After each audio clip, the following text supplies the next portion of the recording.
विज्ञान अध्यात्म कला हमरो संस्कार बनो। यहाँ एक एक मानव नहीं, एक एक अवतार बनो। इस धरती भरी को अब एउटै सरकार बनो। सिंगो विश्व नै अब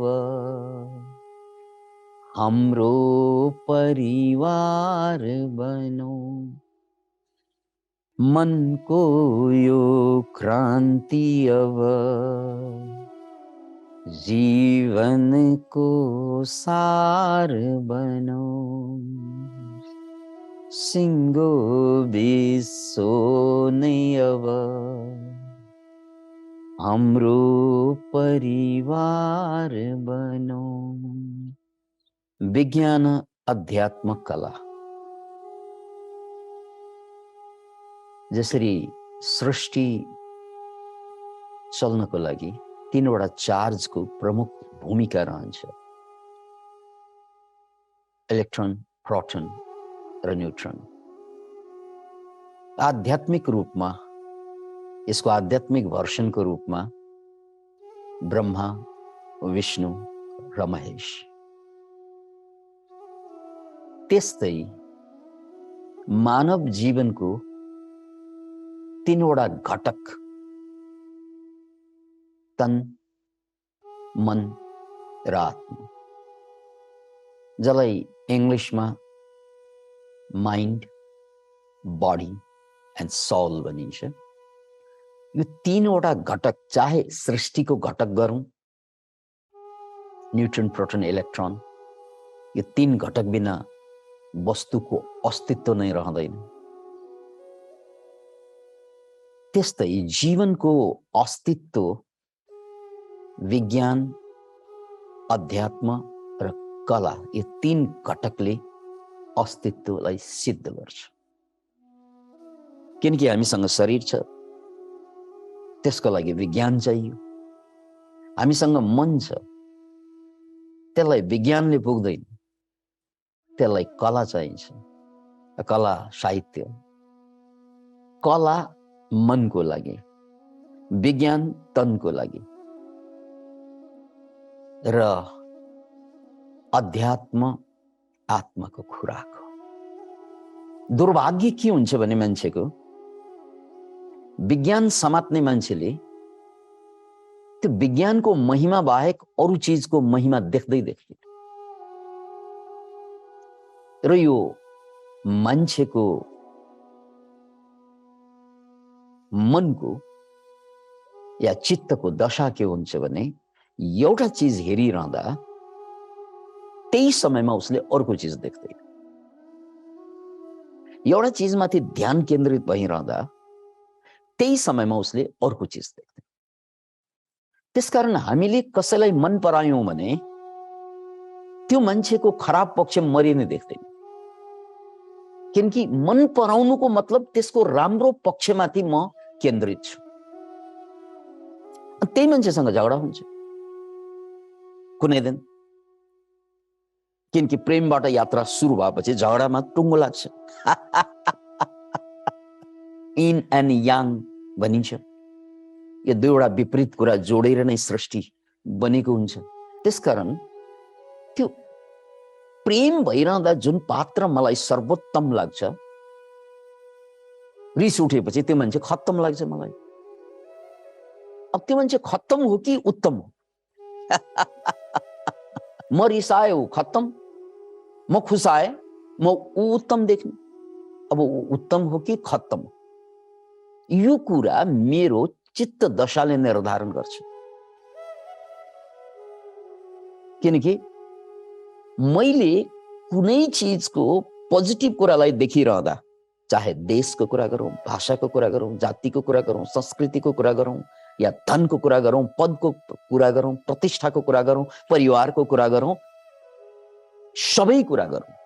सबै कुरामा तबसम्म म खुसी रहन्छु जबसम्म ती चीजको या ती व्यक्तिको सकारात्मक पक्ष या पोजिटिभ पक्षमाथि मेरो ध्यान केन्द्रित भइरहन्छ। समय बदलिन्छ, परिस्थिति बदलिन्छ, अनि मेरो ध्यान पोजिटिभबाट फुस्केर नेगेटिभमा पुग्छ। अनि त्यसपछि त्यो मान्छेको, त्यो चिजको, त्यो देशको, त्यो जातको, त्यो भाषाको सबै नेगेटिभ कुरा देखेपछि मेरो मोह भङ्ग हुन्छ। भइरहने त यही हो, मनको दशा त त्यही हो। ऊ त पेन्डुलम हो। ऊ खुसी हुँदा हुँदै दुखी भइदिन्छ र फेरि दुखी हुँदा हुँदै ऊ खुसी भइदिन्छ। प्रिय, मैले तिमीलाई यति मन पराएँ, यति मन पराएँ, यति मन पराएँ कि मन पराउँदा मन पराउँदै मन पराउनै नसक्ने गरी मन पराएँ। म के भन्नु, तिमी नै भन्नु प्रिय, हाँसौँ के रोँ?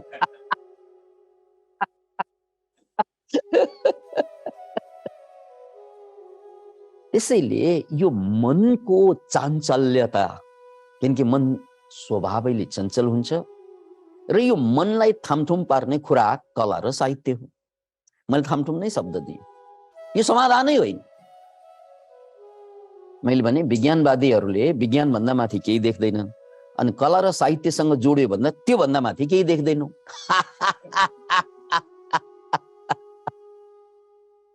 किनकि यो मन जहाँ केन्द्रित हुन्छ त्यो भन्दा उसले दायाँ बायाँ केही हेर्नै चाहँदैन, हेर्न पनि सक्दैन। र यसरी एक ठाउँमा केन्द्रित रहँदा मन त्यो बिस्तारै त्यहाँबाट मन फुत्किन्छ समय काल खण्डमा, अन्तरालमा। त्यसपछि मोहभङ्ग हुँदै जान्छ। जुन चिजप्रति मेरो प्रेम र लगाव हुन्छ कुनै बेला बिस्तार बिस्तारै मोहभङ्ग हुँदै जान्छ, किनकि त्यो मनको खेल हो। र अध्यात्ममा योग शास्त्रकै कुरा गरौँ, पतञ्जलिकै कुरा गरौँ, प्रसङ्ग त्यही चलिरहेको छ। मन जीवन्त देखिन्छ, तर यो जीवन्त छैन, यो जड नै हो। चित्त पनि जड नै हो। त्यसकारण उनले नपाएसम्म उनलाई बहुत ठुलो लाग्छ हरेक कुरा, पाइसकेपछि फेरि अर्को कुरा खोज्छ। यानी नपाएसम्म जुन कुरा उसलाई बहुत ठुलो लागेको थियो त्यो कुरा पाइसकेपछि त्यसमा धन्य रहँदैन, उसले अर्को कुरा खोज्छ। धनको कुरा गरौँ, पदको कुरा गरौँ, पत्नी र पति पनि फेर्न खोज्छन् मान्छेले, किनकि भएको कुराप्रति ऊ सन्तुष्टै हुन सक्दैन, उसले अर्को खोज्छ। यहाँ ठ्याक्कै मलाई सम्झेको प्रसङ्ग अकबर र बिरबलको प्रसङ्ग। बादशाह अकबरले सोध्छन्, बिरबल धन ठुलो कि ज्ञान ठुलो? महाराज धन ठुलो नि कहाँ ज्ञान ठुलो हुनु? ओहो, तिमीबाट मलाई यो आशा थिएन। धन ठुलो रे ज्ञान भन्दा? महाराज धनै ठुलो। किन बिरबल? किनभने जोसँग जे चिज हुँदैन त्यो ठुलो हुन्छ। मसँग धन छैन, त्यसकारण धन ठुलो भयो। हजुरलाई ज्ञान ठुलो किन लाग्यो भने छैन ज्ञान। हो, यो मनको खेल। अब राजालाई धन ठुलो लाग्दै लाग्दैन, सामान्य जनतालाई ज्ञान ठुलो लाग्दै लाग्दैन, धन छैन। अनि यो मनको खेल हेर्नुहोस् हजुर, नभएको कुरा बहुत ठुलो बनाइदिन्छ। त्यो पाइसकेपछि उसले योभन्दा बेटर, योभन्दा अर्को खोजिहाल्छ। त्यसलाई हामी प्रगति भन्छौँ। प्रगति बाहिरको हिसाबले प्रगति हो, मानसिक हिसाबले यो मानसिक दरिद्रता। किनकि जति खोजे पनि तृप्ति हुने त कहिले पनि होइन मन। अमिताभ बच्चनलाई सोधेको थियो कुनै पत्रकारले, हजुर हिन्दी फिल्म जगतको मेगा स्टार, त्यो पदवी पाउने हजुर मात्रै हो, न हिजो पाएका थिए कसैले, न पछि पाउँछन्, थाहा पनि छैन। मेगा स्टार हजुरसँग नभएको केही कुरा छैन। भन्नुहोस् त कतिको सन्तुष्ट हुनुहुन्छ?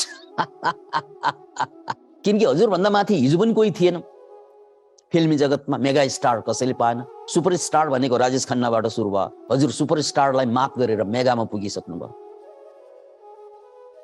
सुपर स्टार त धेरै छन् अब, तर मेगा स्टार हजुर मात्रै, र पछि पनि हुन्छ हुँदैन थाहा छैन। कति सन्तुष्ट हुनुहुन्छ? अमिताभ बच्चन मुसुक हाँसेर भन्छन्, मेरा पिता श्री हरिवंश राय बच्चन, उनी भन्ने गर्छन्, बेटा यो सुख शान्ति सन्तोष भनेको साधु सन्तलाई मात्रै हुन्छ। पत्रकारज्यू, म सन्त होइन, त्यसकारण म पनि असन्तुष्ट। यो मनको खेल कस्तो छ भने मेगा स्टार भए पनि ऊ सन्तुष्ट हुँदैन। किनभने अब पतञ्जलि जवाफ दिन्छन्, किनकि मन जड छ। त्यो जड भएको कारणले गर्दा उसलाई नदिएसम्म ल्याऊ भन्छ, तर दिइसकेपछि पनि उसले ल्याउनै भन्छ, किनकि ऊ जड हो। फस गया न बेटा।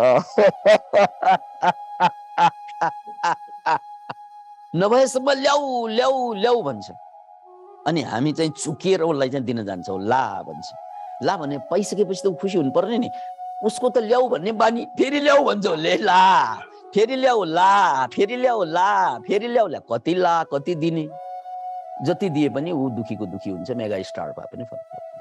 किनभने मन जड छ, यसलाई भुलाउन सकिन्छ, त्यसैलाई साहित्य भनिन्छ, अन्यथा नदिनुहोस्। त्यसैलाई कला भनिन्छ। यो कला, यो साहित्य मनलाई भुलाउने तरिका हो, मनलाई जगाउने तरिका होइन। यहीँनिर कुरा फरक छ। किनकि मन जड हो, जाग्दैन के, जागे जस्तो गर्छ उसले। त्यसैले अब अर्को घटक अध्यात्म, जहाँ मनबाट पर जाने कुरा सुरु हुन्छ। जहाँ विज्ञान अन्त्य हुन्छ त्यहाँ कला सुरु हुन्छ। किनकि विज्ञानले दिने भनेको भौतिक कुरा हो। भौतिक कुराले मान्छे खुसी हुँदैन हो, भौतिक कुराले सुविधा दिन्छ, अनि त्यो सुविधाले मान्छेलाई खुसी राख्न सक्दैन। त्यसकारण उसलाई कला साहित्य चाहिन्छ। त्यसकारण जहाँ विज्ञानको पहुँच समाप्त हुन्छ त्यहाँ कला सुरु हुन्छ, र जहाँ कला साहित्यको पहुँच समाप्त हुन्छ त्यहाँ अध्यात्म सुरु हुन्छ। किनभने अध्यात्म भनेको बियोन्ड माइन्ड एन्ड बडी, मनबाट नै अतीत, मनातीत अवस्था, चित्तातीत अवस्था। र पतञ्जलिको सूत्रमा हामीले अलिकति अगाडि पढिसक्यौं। सांख्य दर्शनमा अन्तिम 5 तत्त्व जुन छ, मन, बुद्धि, अहंकार, प्रकृति र पुरुष। पुरुष भनेको चेतना, कन्सियसनेस। यो आत्मा भन्ने शब्द बहुत हेभी लाग्छ कतिलाई, त्यो भने पुरुष। पुरुष भनेको कन्सियसनेस, चेतना। आत्मा, आत्मा भन्दा मुनि प्रकृति। प्रकृति भनेको नेचर। मैले जन्मजातै कुनै न कुनै नेचर लिएर जन्मेको हुन्छु। यो बहुत खतरनाक हुन्छ। त्यो भन्दा बलियो केही चीजै हुँदैन। हामी जम्मैलाई घुमाइदिने नेचर हुन्छ प्रकृति। यसलाई आध्यात्मिक भाषामा, सांख्यकै भाषामा भन्ने हो भने प्रकृतिको 3 स्वभाव बताइएको छ। तामसिक प्रकृति जो अल्छी र अपराध प्रवृत्त हुन्छ, राजसिक प्रवृत्ति जो बहुत एक्टिभ हुन्छ, र सात्विक प्रवृत्ति जो अध्यात्मतिर उन्मुख हुन्छ। सात्विक प्रवृत्ति पनि आध्यात्मिक होइन, तर ऊ अध्यात्मतिर उन्मुख मात्रै हुन्छ। यसलाई प्रकृति भनिन्छ। यति भन्दा त्यति धेरै ठुलो कुरा खुलेको हुँदैन। कोही मान्छे सिरियल किलर हुन्छ, जन्मैले। मौका नपाएकोले ऊ सिरियल किलर बन्दैन, तर मौका पाएपछि ऊ बन्छ। एकपछि अर्को हत्या गरिदिन्छ। तर सबै मान्छेले मौका पाए पनि गर्दैन, किनकि उसले जन्मैले त्यो स्वभावको रूपमा ल्याएको हुन्छ। जेनेटिकल कोडमा, डीएनएमा नै सिरियल किलर हुने मान्छेको डीएनए नै फरक हुन्छ। किन इमेजिन। त्यति मात्र होइन, होमोसेक्सुअल मान्छेहरू, लेस्बियनहरू छ्याछ्यास्ते छन् समाजमा।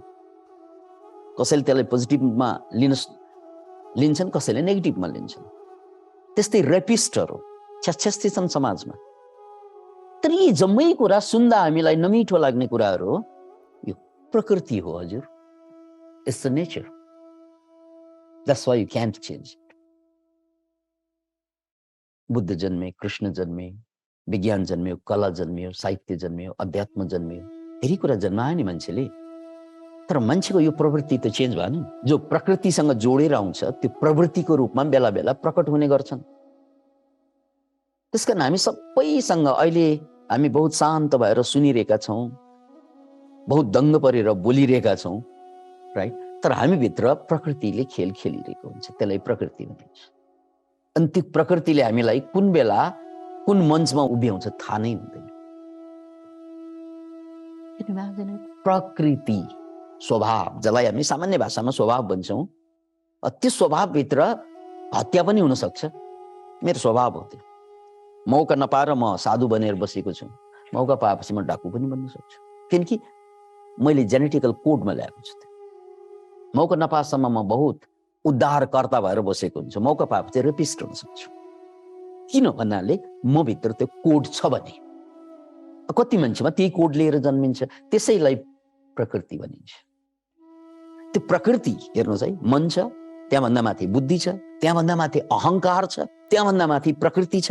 यो चारवटा कुराले मान्छेलाई जहिले पनि बेब्लेट घुमाए जस्तै फन फन फन घुमाइरहन्छ। म एउटा चाहन्छु जीवनमा अर्कै भइदिन्छ, किनकि म भित्र प्रोग्रामै अर्को छ, जेनेटिकल कोडमा अर्कै प्रोग्राम छ। राम्रै कुरा चाहन्छ नि बुद्धिले। त्यसकारण यो बुद्धिको मामलामा कस्तो हुन्छ भने, यदि हाम्रो बुद्धि मनसँग जोडियो, भावसँग जोडियो भने भावले जहाँ जहाँ बगायो त्यही त्यही बग्छ यो बुद्धि। यही बुद्धि अहङ्कारसँग जोड्न थाल्यो भने अहङ्कारमाथि उसले तर्क गर्छ, अहङ्कार ठिक भनेर। यही बुद्धि फेरि प्रकृतिसँग जोडियो भने उसले प्रकृतिमा जे जन्मजातै रेपको गुण ल्याएको छ कि, या हत्याको गुण ल्याएको छ कि, लुटको गुण ल्याएको छ कि, झुटको गुण ल्याएको छ कि, त्यो गुणसँग जोडिएर त्यस्तै काम गराइदिन्छ। त्यसकारण मान्छे स्वतन्त्र होइन हजुर। यसरी हेर्दा हामी आज 2-4वटा क्रान्ति त गरिसक्यौँ नि नेपालमा। मान्छेले त इतिहासमा धेरै क्रान्ति गरिसके, तर मान्छे स्वतन्त्र भएनन्, किनकि मान्छेको सबभन्दा ठुलो बन्धन ऊ आफै हो। उसको मन बन्धन हो, उसको अहङ्कार बन्धन हो, उसको प्रकृति बन्धन हो। कुन बन्धनलाई तोड्ने त भन्ने? किनकि यो बन्धनभित्र मान्छे आजादीको फिलिङ कहिले पनि गर्दैन। अनि जीवनको परम लक्ष्य यही आजादी हो। बाहिरको आजादी होइन, भित्रको आजादी। To be free from oneself. मैले कृष्णमूर्तिको शब्दलाई नै पैँचोलिँदैछु। The first and the last freedom is to be free from oneself. जीवनको प्रथम र अन्तिम मुक्ति भनेको आफैबाट मुक्ति हो। कृष्णजीले त्यहाँभन्दा माथि केही कुरा भन्नु भएन, आफैबाट। पतञ्जलिजीले यहाँ त्यो आफैबाट मुक्ति भनेको के हो? मनबाट मुक्ति, बुद्धिबाट मुक्ति, अहङ्कारबाट मुक्ति, प्रकृतिबाट मुक्ति। यो जम्मै जड हुन्, यी जम्मै जड हुन्। फेरि दिज अल आर जड। हेर्दा त बहुत जीवन्त लाग्छ नि, फिल्म हेर्दा कस्तो जीवन्त लाग्छ तपाईँलाई? ऊ फिल्म हिरो कराइरहेको छ, हिरोइन रोइरहेकी छिन्, भिलेन हाँसिरहेको छ, भिलेनलाई हेर्दा थप्पड हान्दिउँ जस्तो लाग्छ, हिरोलाई हेर्दा ताली पड्काइदिउँ लाग्छ, हिरोइनलाई हेर्दा मुख रसाउन थाल्छ, कस्तो गरिदिया। आखिर त्यहाँभित्र पर्दामा के छ? लाइट र शेडको गेम मात्रै छ, छैन केही पनि। तर छ जस्तै बनाइदिन्छ हामीलाई। कस्तो भावुक हुन्छ नि फिल्म भनेपछि, मान्छे ज्यान फालेर हेर्ने चिज हो फिल्म। किनकि भुलाइदिन्छ हामीलाई, त्यही हो जस्तो भ्रम पारिदिन्छ। जब फिल्मले त लाइट र शेडको खेलले त भ्रममा पार्छ भने यो त छाला हाड भएको यो 3D को फिल्म चलिरहेछ। रोबोट हौँ हामीहरू, त्यस अर्थमा भ्रम पार्दैन यसले। त्यसकारण विज्ञान जहाँ एन्डिङ हुन्छ त्यहाँ साहित्य र कलाका कुराहरू आउँछन्, र त्यो पनि जहाँ एन्डिङ हुन्छ त्यहाँ अध्यात्मको कुरा आउँछ। र अध्यात्म भनेको के हो त भन्नाले यी सबै जडबाट मुक्त हो। किनकि चैतन्य चिज भनेको एउटै चिज छ, आत्मा। यो आत्मा शब्द मन पर्दैन भने कन्सियसनेस, चैतन्य भन्ने शब्दै छ, र पुरुष भन्ने शब्द प्रयोग भएको छ सांख्य दर्शनमा। योगमा पनि त्यही पुरुष शब्द प्रयोग भएको छ, जसको अर्थ हुन्छ केटा होइन, चेतना। त्यो कन्सियसनेसको लेभल भनेको के हो त? Beyond the mind, beyond the thought, beyond the feelings, beyond the nature. That is the freedom. त्यसैले माइन्ड, बडी, स्पिरिटमा यी तीनवटा घटकमा विज्ञानको विकास शिखरमा पुग्नु शुभ हो, साहित्य संगीत कलाको विकास शिखरमा पुग्नु शुभ हो। तर यो यात्रा हो, यो गन्तव्य होइन। गन्तव्य यी सबै कुराबाट यो मन, यो चित्त मुक्त हो। त्यसैलाई पतञ्जलिले के भन्नुभयो? योगस चित्तवृत्ति निरोध। This whole world is the projection of your thoughts and feelings. तपाईँले देखिरहनु भएको यो सबै कुरा, यो विकासानन्द, यो कमल ढकाल, यो युवराज नयाँ घरे र उहाँका टिम हेर्दा बहुत सत्य लाग्छ नि। किन सत्य लागेको? तपाईँ सोच्दै हुनुहुन्छ, त्यसकारण सत्य लागेको। You are projecting it. जसरी पर्दामा फिल्म सत्य लाग्छ नि, because light and shade is that. Light बन्द गर्नुहोस् अनि सत्य के हो थाहा हुन्छ। त्यस्तै मान्छे जब विचार बन्द हुन्छ, देन द वर्ल्ड इज काम। जसरी बत्ती निभेपछि केही हुँदैन, त्यस्तै मन टोटली शान्त भएपछि संसार प्रलय, विलय। त्यसैलाई बुद्धले निर्वाण भने। द वर्ड निर्वाण or nirvana is really, really wonderful. निर्वाण को सिंपल अर्थ बत्ती निभ्नु, और केही पनि होइन। निर्वाण को सिंपल अर्थ बत्ती निभ्नु। यति भन्दा सामान्य मान्छेले के बुझ्न थाल्छ? बत्ती निभ्नु, यसको मुक्तिसँग के अर्थ? यहाँ बत्ती निभ्नु भनेको जसरी लाइट अफ भयो भने यो जुम अफ हुन्छ, यो फेसबुक अफ हुन्छ। अहिलेसम्म सबै थियो, अहिले केही पनि हुँदैन। त्यस्तै जब विचार निभिन्छ अनि त्यहाँ केही पनि हुँदैन, न त न म। जहाँ त छैन, त्यहाँ जहाँ म छैन, त्यसैको नाम त स्वतन्त्रता हो, मुक्ति हो। Thank you.